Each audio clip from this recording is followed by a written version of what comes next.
Assalamualaikum warahmatullahi wabarakatuh. Saya dengan Dr. Gebi Rahedia dari bagian Obgyn. Hari ini saya akan menjelaskan mengenai ketuban pecah dini.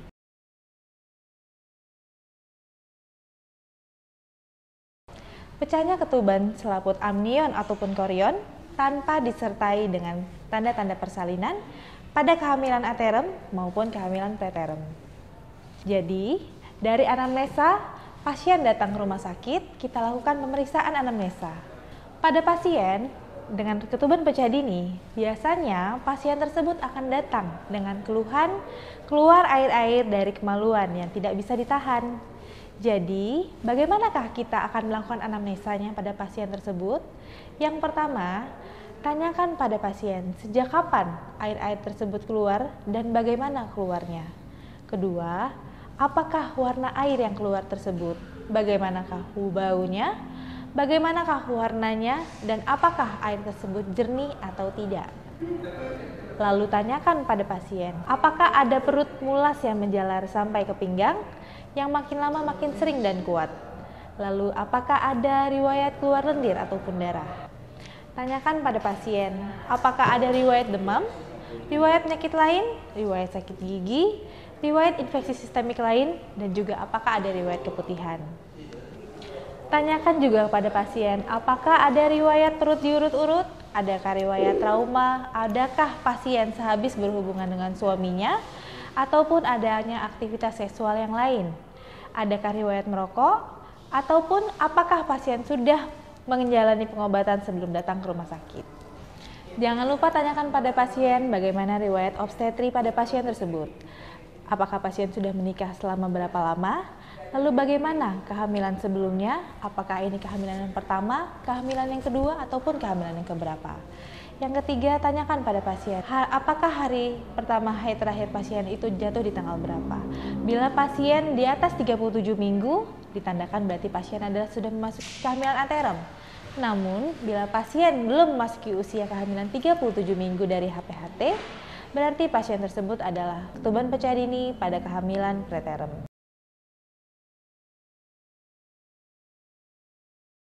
Setelah selesai kita melakukan pemeriksaan anamnesa, kita lanjutkan dengan pemeriksaan fisik. Yang pertama, pasien kita akan melakukan pemeriksaan tanda-tanda vital pada pasien tersebut.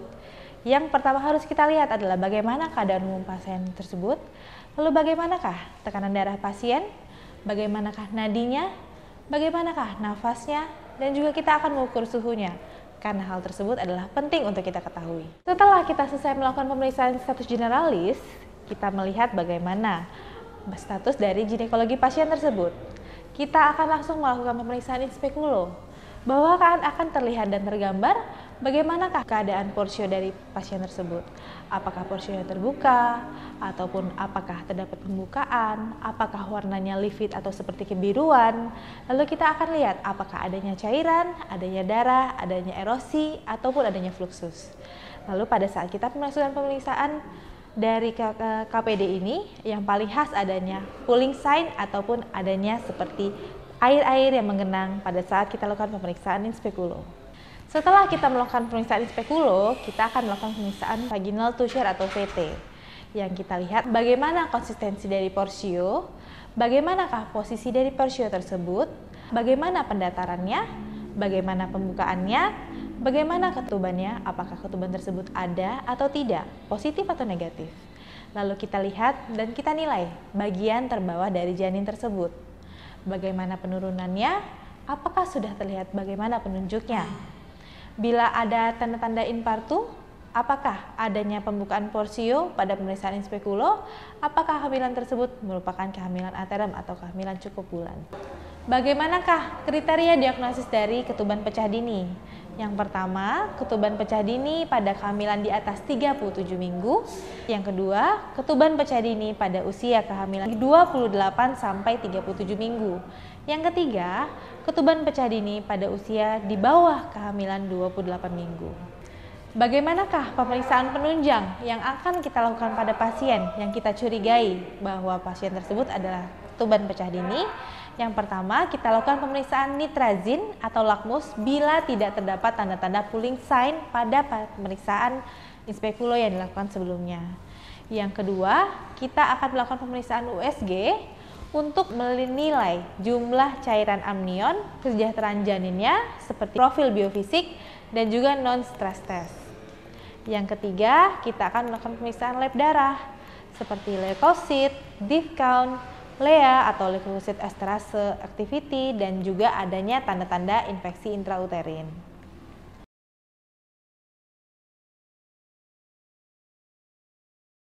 Apabila sudah tegak dengan ketuban pecah dini pada pasien tersebut, hal apa yang akan kita lakukan? Yang pertama, kita akan melakukan terapi.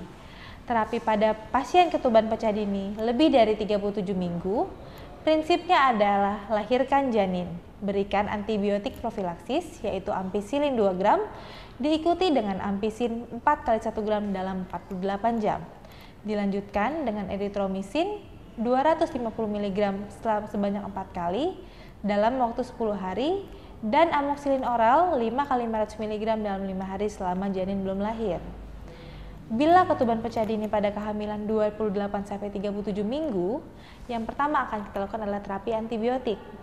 2. Berikan induksi ataupun pematangan paru, yaitu merupakan betametason atau dexamethasone sebanyak 12 mg IV selama 2 hari. Yang ketiga, kita akan memberikan obat-obatan tokolitik seperti calcium channel blocker. Yang keempat, jika terdapat kompresi tali pusat atau plasenta akibat air ketuban yang sedikit ataupun terjadinya amnioinfusi. Pada pasien-pasien ketuban pecah dini usia kehamilan kurang dari 28 minggu, hal yang kita lakukan adalah perawatan konservatif. Yang pertama, lakukan terapi antibiotik. Berikan induksi pematangan paru, betametason ataupun dexamethasone sebanyak 12 mg bila kehamilan lebih dari 28 minggu selama 2 hari. Berikan tokolitik seperti calcium channel blocker, dan jika terdapat kompresi tali pusat atau plasenta akibat air ketuban sangat sedikit, lakukan amnioinfusi.